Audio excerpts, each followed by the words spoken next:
छत्रपति शिवाजी सहकारी मंडली लिमिटेड की महिला मंडल की ओर से एमसी हाई स्कूल पर निशुल्क सैनिटरी पैड का वितरण करवाया गया। विश्व महिला दिन मनाते हुए कई जगह पर कई तरह के कार्यक्रम आयोजित होते हैं।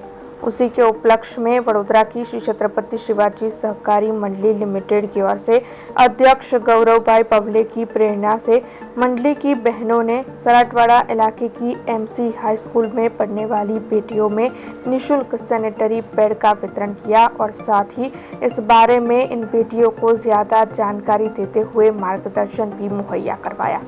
श्री छत्रपति शिवाजी जयंती तथा વુમન્સ ડેના ઉપલક્ષે અમે આ મંડળીએ આ કાર્યક્રમ આયોજિત કરેલ છે। આ કાર્યક્રમમાં અમે સેનિટરી પેડ ડિસ્ટ્રીબ્યુટ કરવાના છીએ અને એમાં ઘણી બધી શાળાઓ અમે આવરિત કરેલી છે।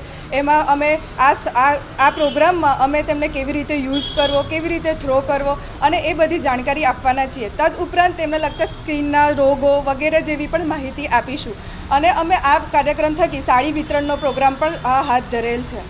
વિશ્વ મહિલા દિવસના અંતર્ગત હું એક જ મેસેજ આપવા ઈચ્છીશ કે તમે તમારા હેલ્થનો અને તમારા સોશિયો ઇકોનોમિક જે આપણે બેકવર્ડનેસ છે એને આપણે આગળ રાખીએ એવી આપણે બધા સાથે મળીને કાર્ય કરીએ। अब खबरों से लगातार अपडेट रहना हुआ आसान। BRG न्यूज आपके मोबाइल स्क्रीन पर। आज ही BRG न्यूज की mobile app Google play store और ऐप स्टोर से डाउनलोड करें और खबरों से लगातार जुड़े रहें।